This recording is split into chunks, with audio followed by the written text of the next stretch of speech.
Every day, I try and forget, but the memories refuse to be washed away. I walk down the streets and see him standing there, with his cue ball head and eyes that look right through me. I have conversations with people and suddenly hear someone off in the distance screaming, "The horror! The horror!" My aunt advised I visit Chicago, see the Windy City. The World Fair is going to be there, she explained. It'll take your mind off things and maybe you'll find yourself a lucky lady. She's the one who told me to go to the Congo. I don't know why I listened to her again. I figured I had nothing to lose. Unfortunately, it makes everything worse. The whiteness of the city reminds me of the white ivory. It consumed Kurtz, just like it will consume everyone here. My name is Charles Marlowe. Here for the World Fair? Somewhat, yes. So many people came here just for that, myself included. I think everyone wants to escape for a bit, experience something, create a new image of themselves. I don't really blame them. Do you own this place? Me? Oh no. After I left and moved here to Chicago, I met this man. He owns the place. Quite a suave fellow, if I do say so myself. He reminds me of Arthur. Arthur?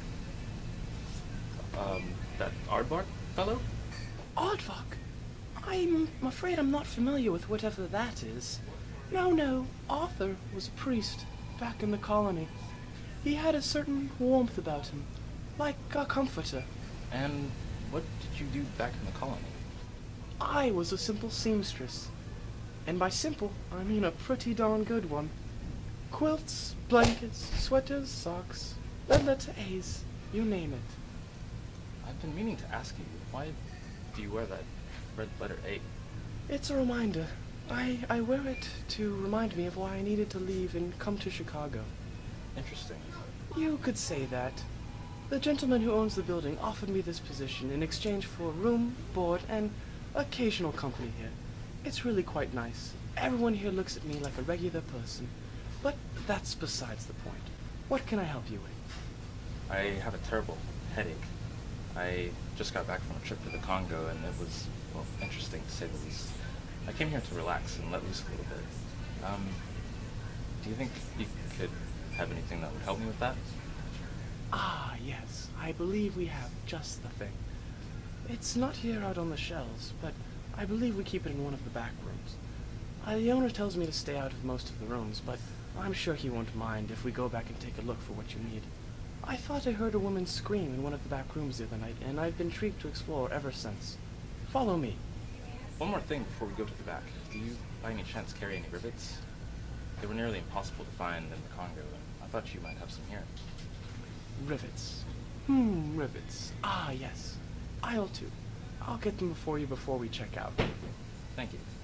Thank you very much. We interrupt your normal broadcast to inform you that the roof on the new liberal arts building constructed for the World's Fair has just collapsed. Sources are saying the collapse was a result of faulty design. It appears the two architects involved in the design process were operating under false names. The men went by Ernest and Bunbury respectively. The man operating as a Mr. Bunbury is a Caucasian male with blonde hair, approximately 5'7", and was last seen wearing a suit with a plaid purple tie. Mr. Ernest is also a white male with blonde hair, approximately 6 foot, and was last seen wearing a suit. Both men are on the run somewhere in the city. If you have any information regarding these men, please contact your local authorities immediately and keep your distance. We now return to the thing that you're watching.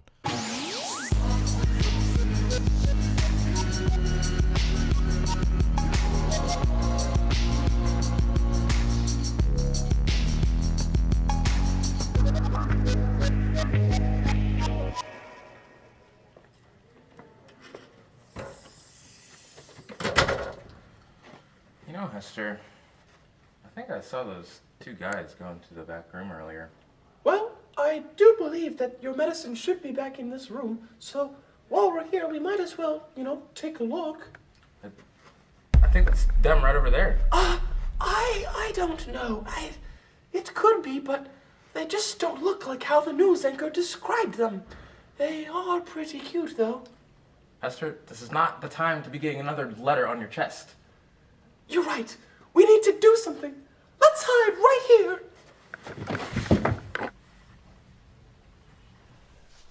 What are we gonna do?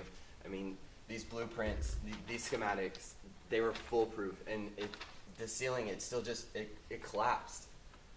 I don't know. But what I do know is that you got us into quite of a predicament. I'm the one who got us into this predicament. You're the one who got us into this predicament, okay? You're the one who had to show up at my office and ruin everything. If you hadn't shown up, no one would have suspected anything. Well, you're the one that ran off to Chicago for a little bun burying. Besides, it'll be totally worth it anyways. I overheard the girls in the hotel room, and they were saying that they love architects. And guess what? Despite your little mishap, guess what? We're architects now. Okay, just because I came out here didn't mean you had to follow me, okay? And it was your idea for the glass ceiling. Excuse me, sirs, but what exactly is a bunbury? Well, you see. What we were saying... You're those two guys from that news broadcast, aren't you? We made it on the news? Fantastic! Wait, so you gentlemen are actual architects after all, right? Why, yes. Would you like to look at the blueprints? Drew them myself. That just looks like a bunch of scribbles. And ew, is that a piece of cucumber? Just a little leftover lunch. Now we won't just have to pretend to be someone famous, because now we are. Best of luck. You know, I don't know. I still think it was them. Definitely not. The radio announcer specifically said that the tall one was wearing a purple tie. And the man we just saw, the short one, was wearing the purple tie. I believe. Anyways, I don't think I see your medicine here, so we'll just go check in one of the other back rooms. Follow me.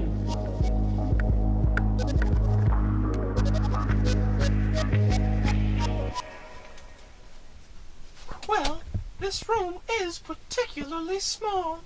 What happened to these lights? Ha ha ha! Hester! Whoa! Who are you? How did you get in here? Where did you come from?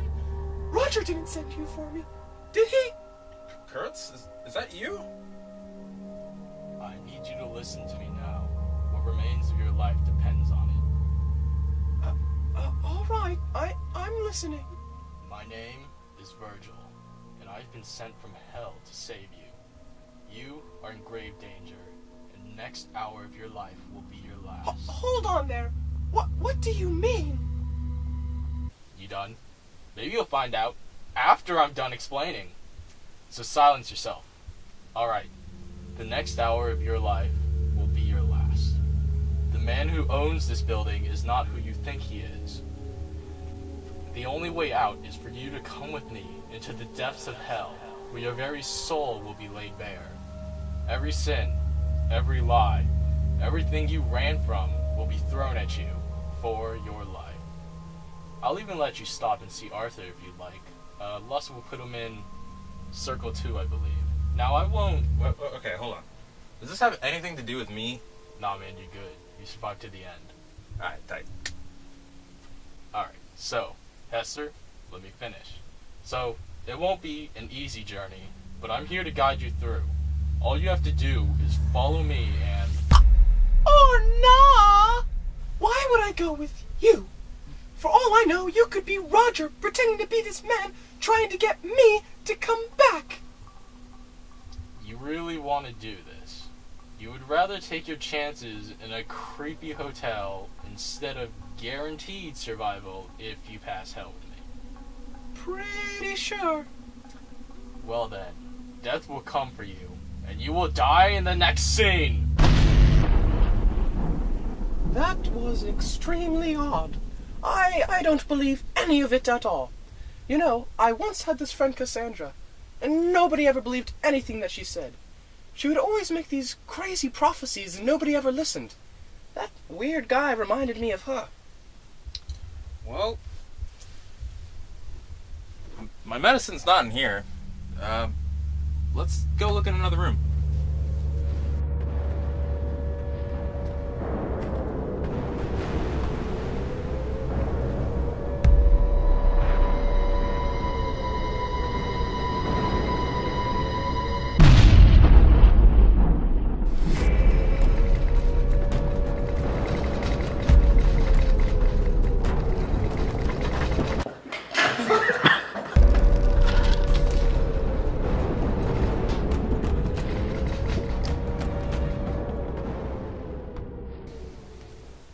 What a terrible, terrible time I'm having.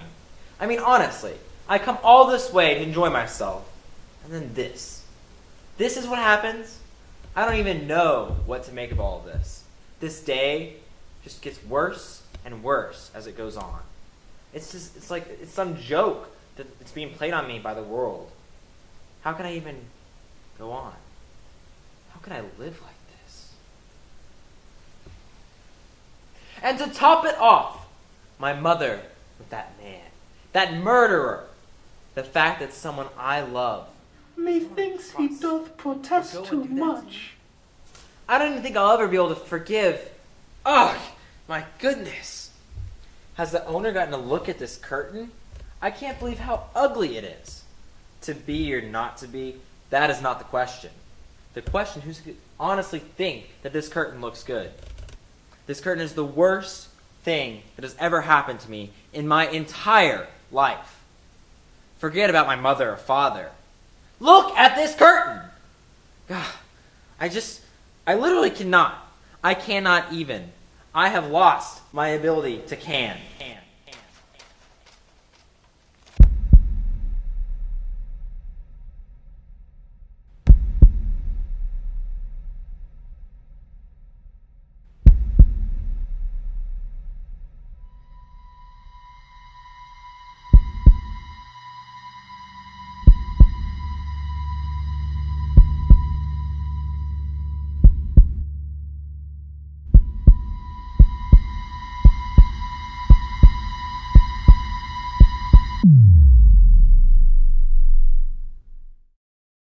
What you say?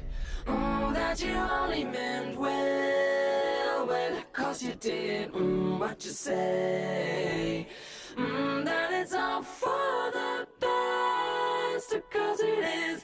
What you say? That it's just what we need. You decided this. What you say? What did she say?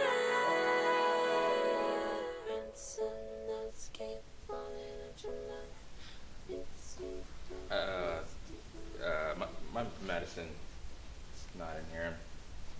Okay, just gonna.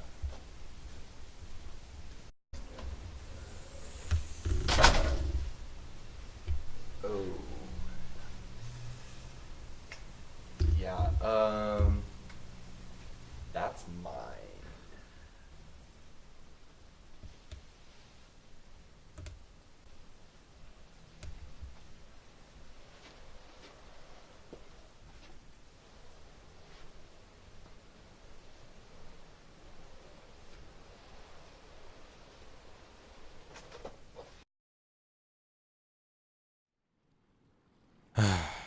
Well, it's been quite an adventure. But again, maybe this fair wasn't the best idea for me.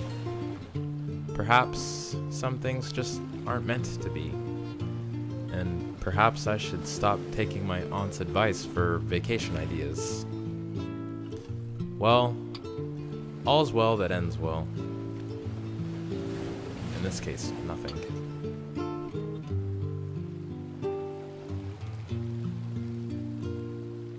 I've always wanted to take a boat south down the river somewhere. You know what? My nephew Huckleberry could sure use a visit.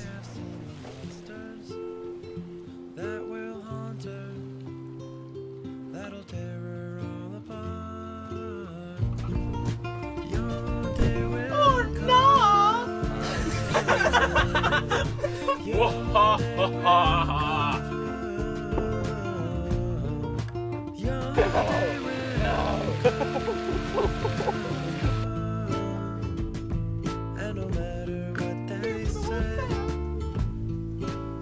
I can't believe how ugly.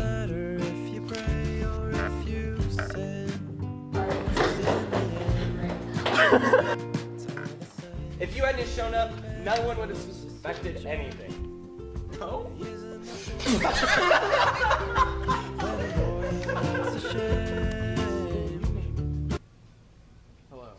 Hello. And hand him a medal when he comes home.